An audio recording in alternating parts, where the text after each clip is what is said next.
गुलेची। ओ क्या कर रही है तू? मेरे कपड़े वो तुझे कभी नहीं आएंगे मैया। गुलेची।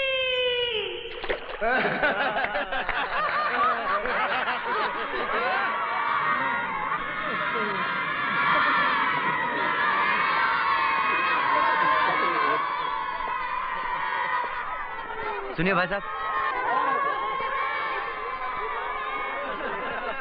चुप। एक बात बताओ, तुमने एक लाल रंग का घाघरा चोली पहने किसी लड़की को देखा है? वो मेरी पैंट लेकर भाग गई। हमारे गांव में तो ऐसी कोई लड़की नहीं है। अच्छा ठीक है, मत बताओ, हंसो और हंसो, लेकिन ये मत भूलना कि उसने एक पुलिस इंस्पेक्टर की वर्दी चुराई है। मैं इतनी आसानी से नहीं छोड़ूंगा उसे। अरे चुप रहो, क्यों मजाक उड़ाते हो? बेटा, इन सब की तरफ से मैं तुमसे माफी मांगती हूँ। तू नाराज नहीं होना और हमें छोड़कर मत जाना। नहीं माँ, मैं नाराज नहीं हूँ और मैं आपको छोड़कर कहीं नहीं जाऊंगा। चलो जाओ, भागो, अपने अपने घर जाओ। चलो चलो जाओ। बेटा बात ये है कि बहुत दिनों के बाद ये गांव वाले हंसे हैं, वरना ये तो हंसना ही भूल गए थे। क्यों? हंसना तो बहुत अच्छी बात है। हाँ। मुझे बहुत पसंद है। हाँ। हंसी का मतलब खुशी आने वाली है, सुकून और शांति आने वाली है। सुकून और शांति? बेटा ये गांव वालों के लिए तो एक सपना है। तू ये सब ला सकेगा? खुशियाँ? हाँ हाँ हाँ, क्यों नहीं, इसीलिए तो मैं आया हूँ। भगवान तुझे लंबी उम्र दे। ओ माँ, ये गुलेची का क्या मतलब है? गुलेची? हाँ बेटा दीवाने को कहते हैं। दीवाने को? देख छोटू, उस लड़की ने पूरे गांव के सामने मेरा तमाशा बनाया। तू पता लगा कर बता कि वो कौन है और कहाँ रहती है। ठीक है, कल पता करके बताऊंगा। नहीं, कल नहीं, आज शाम तक पता लगा। अच्छा।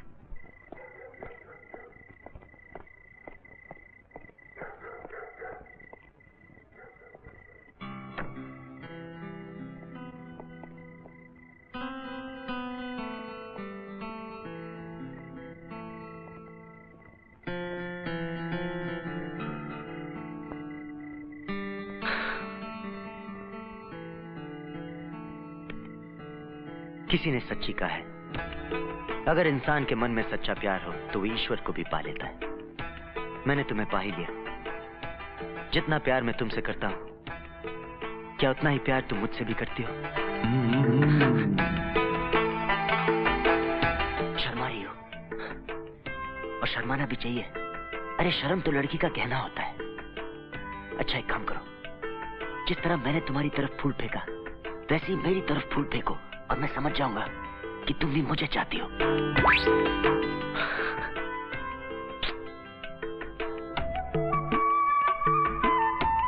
हाँ? तुम्हारे हाथ इतने सख्त कैसे हो गए? अच्छा अच्छा समझ गया, बहुत काम करना पड़ता होगा ना।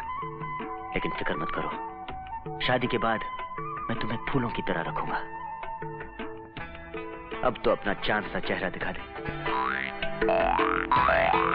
अरे जब शादी का इकरार कर ही लिया तो छुपाना क्या? जब से तुझे नदी के किनारे देखा था तब से तुम्हारी सूरत देखने के लिए मर रहा हूं मैं। एक बार, सिर्फ एक बार दिखा दे अपनी सूरत। तू? हाँ मैं चोरी छुपे मेरी बहन को मिलने आता है। गाँव वालों को बुलाकर सबको बताऊंगा तू यहाँ छेड़ने आता है मेरी बहन को। सबको बताऊंगा चिल्ला चिल्ला कर। गाँव वालों! क्या कर रहा है तू? क्या वो तेरी बहन है? हाँ मेरी बहन है। ओह सॉरी यार, मैं उससे सच्चा प्यार करता हूँ। गाँव वालों! गाँव वालों! गाँव वालों! अबे साले, मैंने तुझे बच्चा समझा, तू तो बड़ों का भी बाप निकला बे। निकल जा मेरे घर से। साला बेवकूफ कहेगा। हाथ छोड़ दो, हाथ छोड़ दो ना। ये हाथ छोड़ने के लिए नहीं, जिंदगी भर का साथ निभाने के लिए पकड़ा है। छोड़ दो ना, आज तक हमारा हाथ किसी ने नहीं पकड़ा। कोई देख लेगा तो क्या कहेगा?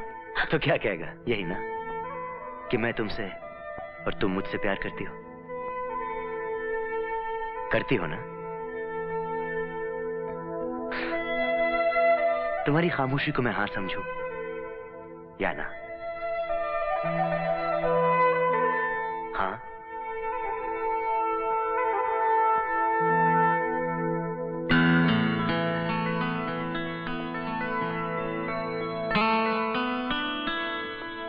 हमने ना तो नहीं कहा। गुलेची, गुलेची। अबे क्या कर रहा है तू? अरे सर, इसीलिए तो कह रहा था कि मत साफ कराओ, धूल आपके फेफड़ों में जाएगी। तू बहाने मत बना, चल बैठ। सर मैं और आपके सामने सर। अबे बैठ यार। जी सर। एक बात बता। जी। यहाँ हफ्ते भर की रिश्वत कितनी आती है? तो शराब खाने और जुए के अड्डे कितने हैं? रेड लाइट एरिया किधर है? शराब! मैंने सवाल किया है, कुछ चुटकुला नहीं सुनाया। मगर सर मैंने इससे बड़ा चुटकुला आज तक नहीं सुना। ये शुद्ध शाकाहारी गांव है, प्योर वेजिटेरियन। यहाँ के लोग हिंसा में विश्वास नहीं रखते, इसलिए आपने देखा नहीं कि थाने में बंदूक तक नहीं है। अच्छा, तो इस पुलिस स्टेशन की स्ट्रेंथ कितनी है? 100%, 100%। है किधर? 50% आपके सामने बैठी है और बाकी 50% मेरे सामने बैठी है।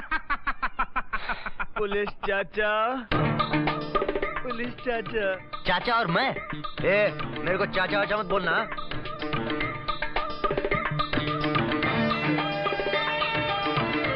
ठीक है पुलिस भैया, मुझे भी पुलिस वाला बनना है। तुम जैसी मुझे भी वर्दी दो ना। बेटा अभी तू बहुत छोटा है, जरा बड़ा हो जा, फिर मैं तेरे को वर्दी दे दूंगा। ओके? अभी दो ना, मैं आपको चने खिलाऊंगा। मेरे पास बहुत सारे चने हैं। ये देखो। वाह बेटा, वर्दी के लिए रिश्वत? अरे अगर तुझे वर्दी मिल गई तब क्या करेगा तू? तू जा पहले पुलिस स्टेशन का बोर्ड ठीक कर। चल। अटेंशन! चल। साला जिस गांव का बच्चा इतना बड़ा हो, सोचो उस गांव के जवान की। हिम्मत सिंह, यार एक बात बताओ, इस गांव में बूढ़े हैं और बच्चे हैं, जवान कहाँ हैं? पुलिस चाचा, खाना। खाना? किसने भेजा? दादी ने। दादी ने? दादी कहती है कि खाना खाने से तुम्हें ताकत आएगी और तुम ठाकुर को मारकर मेरे पिताजी को छुड़ाओगे ना। लेकिन कहाँ है तुम्हारे पिताजी? ठाकुर ने उन्हें कैद कर रखा है। मैंने अभी तक नहीं देखा मेरे पिताजी को। ठाकुर उन्हें छोड़ता ही नहीं है। माँ और दादी बहुत रोती हैं।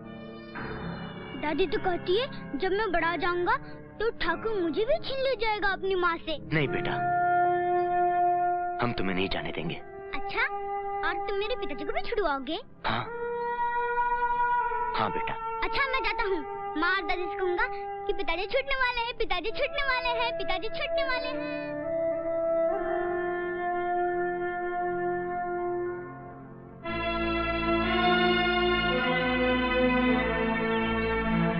हिम्मत सिंह, चक्कर क्या है? सर आप इस चक्कर में ना पड़े तो अच्छा है, वरना तकलीफ में आ जाएंगे। कैसी तकलीफ? ये तो ठाकुर ही जाने। ये ठाकुर कौन है? इस गांव के और आसपास के 16 गांव के सारे जवान ठाकुर के बंधुआ हैं, उसकी गुलामी करते। उनके नसीब का फैसला ठाकुर गजेंद्र सिंह ही करता है। ठाकुर गजेंद्र सिंह? मुझे नहीं चाहिए ये इंजेक्शन। मैंने कहा था ना, मुझे नहीं चाहिए इंजेक्शन। बेवकूफो, ये नशा नहीं जिंदगी है, जिंदगी। अगर इसे लेने से इनकार करोगे तो अपनी जिंदगी को इनकार करोगे। ले ये इंजेक्शन। ले ये इंजेक्शन। मुझे नहीं चाहिए इंजेक्शन।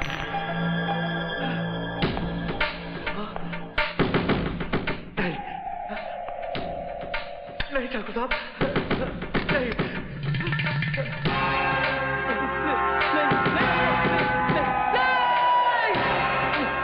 नहीं।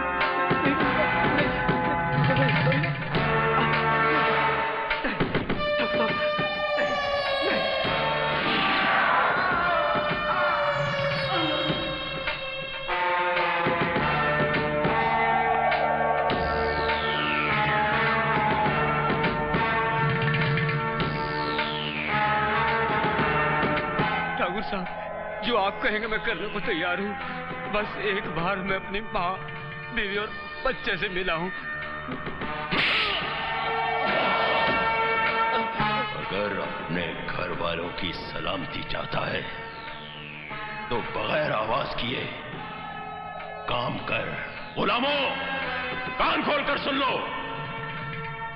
जब तक तुम लोग मेरे लिए काम करते रहोगे तब तक तुम्हारे घर वाले जिंदा हैं, और जब तक तुम्हारे घर वाले खामोश हैं तुम लोग जिंदा हो। अगर किसी के भी मुंह से निकला कि हमारी जमीन में से क्या निकलता है तो उसके परिवार की लाशें गांव के चौराहे पर बिछा दी जाएंगी। प्रोफेसर, आपका अनुमान तो बिल्कुल सही निकला। इस मिट्टी में तो चांदी ही चांदी है। ये देखिए सैंपल। मैंने तो पहले ही कहा था, इस मिट्टी में चांदी ही चांदी है। कम से कम मेरे ख्याल से 68% चांदी है इस मिट्टी में। प्रोफेसर, तुम्हारी खोज सही है, लेकिन तुम्हारा अंदाजा थोड़ा गलत निकला। हमारी इस जमीन में चांदी की परसेंटेज 68 नहीं बल्कि 86 है। वैसे हम तुम्हें तुम्हारे काम की बधाई देते हैं। ठाकुर साहब, आप जो भी कर रहे हैं गैर कानूनी काम कर रहे हैं। प्रोफेसर,